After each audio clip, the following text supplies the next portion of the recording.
How's it going, guys? I'm Josh. Since when have you even been into Spanish music? I've always been into Spanish music. Just turn it off.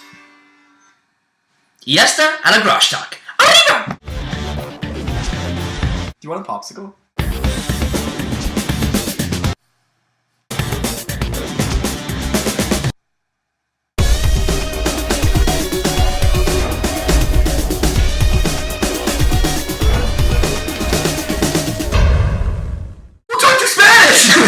So what's up, guys? It is Thursday today. Woo! And that means it's Grosh Talk Day. Yes! Yes! And we got a couple things that we wanted to talk about. As usual. As usual. The first thing I thought was very fitting to bring up here. Okay. Now, we all know that Josh is pretty wild. And what is that supposed to mean? you're pretty wild. And Young, wild, and free? I found this the other day, and it is the world's quietest room. And it's in the Guinness Book of World Records as being the quietest place on Earth. It is an anechoic chamber at the Orfield Laboratories in South Minneapolis, and it is 99.99% sound absorbent. Absorbent. So, like, when you speak, you can still hear. nothing comes... Well, it absorbs the sound. It absorbs... Oh, yeah. People outside can't hear. Okay. But it absorbs all the sound that's within the room. You are the only thing that produces sound. Interesting. And apparently, because it's so silent, right, your body actually goes through some weird hallucinogenic type things. Like, you start to go a little bit mental because of how silent it is. Apparently, the longest somebody has been able to stay in this room is 45 minutes. And you want to stick me in this? Yes. Maybe, like, short periods at a time. I can do 2 days, easily. Work your way... You can 2 do days. 2 days? Put me in there, I'll do 2 days. Apparently, if you're going to be in there for more than half an hour, you have to sit down, or else your body will not be able to comprehend standing up. You're in the dark while you're in this room. Going back to being able to hear yourself or not, when you think anechoic chamber, right? You break up the word echo, anechoic, yes, right? It no takes away the chamber. echo. Yeah. What we hear of ourselves is an echo. We don't hear our voice until it's echoed off of something. If it's 99% sound absorbent, there's no echo happening. Would we be able to hear ourselves? Maybe not. You'd probably be able to hear the production of the voice, but then it might just be a blur. It might just be a blur. It says that you'd only be able to really hear, your heartbeat, you breathing. Like, you become very, very aware of your body. Exactly. That's because our heartbeat, it vibrates, right? It comes through us. That's why we hear it. Our voice vibrates too. That's true. That is true. But I mean, most of what we hear of our voice comes from... So it might just be... That might be all we hear of ourselves. So, like, say you're in an open field, right, and you yell. You can't hear yourself? Bounces off of... air particles? Something. I don't know. That's true, actually. I want to know what that 0.01% is, though.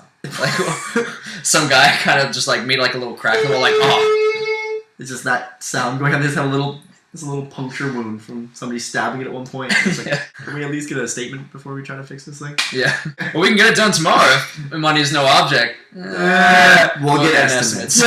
Interesting thought. What would this room be designed... Like, why does this room even exist? I mean, what's the point of being soundproof? Well, besides being one of the coolest rooms, in my opinion, in the world. It has no real physical use. Well, it could be used in terms of...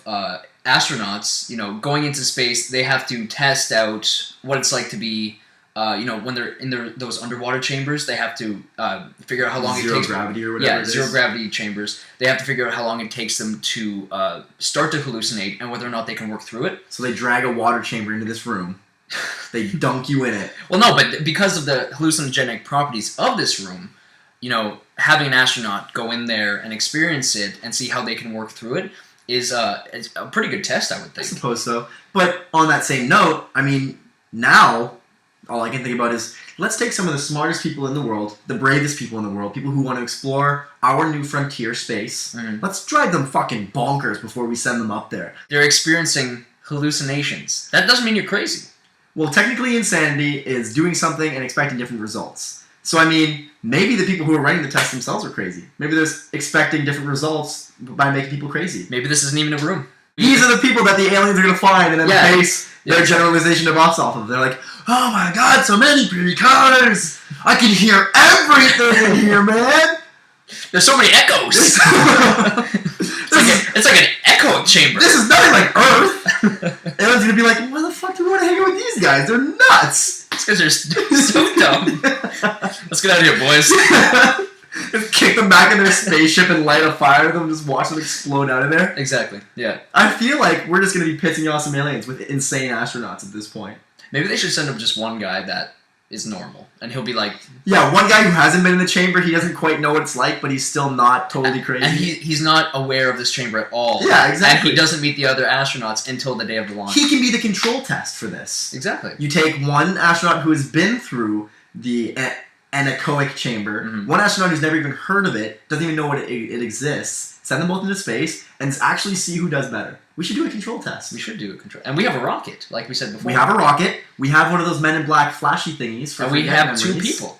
So one of us just needs to forget a memory and trust the other person to not erase anything else that's important. Dibs.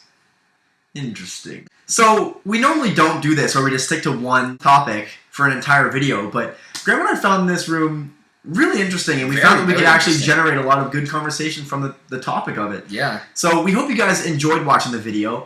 Definitely look up the anechoic chamber in South Minneapolis and see if it's something that you would give a shot. Let us know. If you like the video, definitely hit the thumbs up button down below. It helps out the video a lot. Comment if you have something to say on the topic. Share it to your Facebooks if you want your friends to watch us as well. And last but not least, if you want to see more from us, definitely hit that subscribe button. Peace. How's it going, guys? We are vlogging while we Grosh talk.